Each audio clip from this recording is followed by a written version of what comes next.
الحمد للہ رب العالمین۔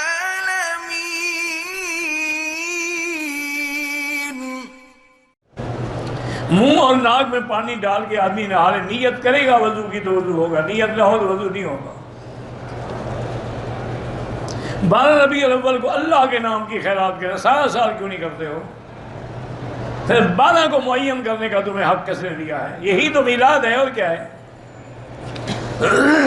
اور ان عاشقوں کو آج تک یہ بھی پتہ نہیں کہ حضور کی ولادت 12 ربیع الاول کو نہیں ہوئی ہے، یہ صرف عاشق ہے نام کے۔ حضور کی ولادت تو 9 ربیع الاول ہے، 12 کو تو وفات ہے۔ آپ وفات والے دن خوشیاں منا رہے ہیں، جھنڈیاں لگا رہے ہیں، کیا بات ہے؟ رواج ہے، عادت ہے۔ سود لینا دینا سب حرام ہے، اور اتنا بڑا گناہ ہے کہ اللہ کے ساتھ جنگ کرنے کے برابر ہے۔ میری بیوی روحانی اور جسمانی طور پہ بیمار ہے، اللہ اس کو شفا عطا فرمائے۔ اس کے لیے بہتر علاج یہی ہے کہ ٹیلی فون میں سورۃ البقرہ فیڈ کر لے، کسی قاری کا پڑھا ہوا، وہ ہیڈ فون لگا کے روزانہ تھوڑا تھوڑا سنتی رہے، انشاءاللہ چند دنوں میں ٹھیک ہو جائے گی۔ کہتے ہیں جی کہ قرآن نے تو کہا ہے کہ ما طاب لکم، جو آپ کو پسند ہو اس سے شادی کرو، تو ہمیں پسند کا شریعت ہے، بالکل اختیار ہے۔ اسی لیے حکم ہے کہ ولی لڑکے سے بھی پوچھے، لڑکی سے بھی پوچھے کہ تم راضی ہو۔ اسی لیے حکم ہے کہ خطیب خطبے کے وقت دیکھ بھی سکتا ہے تاکہ بعد میں نفرت پیدا نہ ہو۔ کہتے ہیں یہ علماء جو ملین مارچ کر رہے ہیں تو کیا کریں، فریاد کیسے پہنچائیں لوگوں کو؟ اب اس کا ذریعہ جمہوریت میں تو یہی ہے نا کہ باہر نکل کے اپنی فریاد سنائیں۔ صلاۃ حاجت پڑھنے کے بعد جب تک کام نہ ہو پڑھتے رہیں، روز گناہ کیا ہے، ثواب ہی ہوتا رہے گا نا۔ 1 سال ہو گیا نوکری نہیں ہے، وہ بھی 2 رکعت پڑھ کے دعا مانگتے رہیں، اور حسبنا اللہ و نعم الوکیل پڑھا کریں۔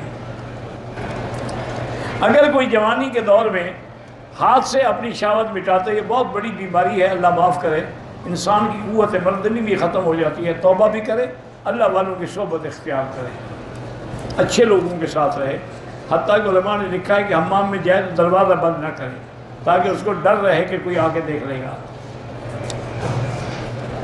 کسی پیر یا عالم کا ہاتھ چومنا جائز ہے، اگر اس کے اندر تکبر پیدا نہ ہو تو جائز ہے، کیونکہ تو حدیث ہے نا کہ جب بھی فاطمہ الزہرا سرکار دو جہاں کے گھر آتی تھی تو حضور کھڑے ہو جاتے تھے بیٹی کے لیے اور بوسہ دیتے تھے، پھر اس کو اپنی جگہ پہ بٹھاتے۔ عورت جب وضو کرے گی تو سر پہ جو کپڑا ہے بالکل کھول کے بالوں پہ مسح کرے گی، یہ تھوڑا ہے کہ کپڑے پہ مسح کرے گی، کوئی پٹی بندھی ہوئی ہے، زخم ہے اس کو۔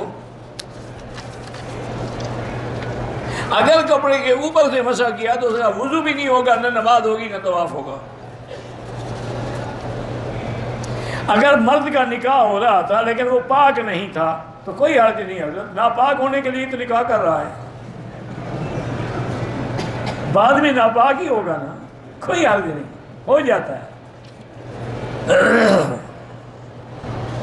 ایک نفلی چکر یا 2 نفلی چکر یہ طواف نہیں ہوتا، طواف 7 چکروں کا نام۔ اللہ کو راضی کرنے کا سب سے اچھا طریقہ کیا ہے؟ حضور کی سنت پہ چلو، فرائض ادا کرو، سنت کی پابندی کرو۔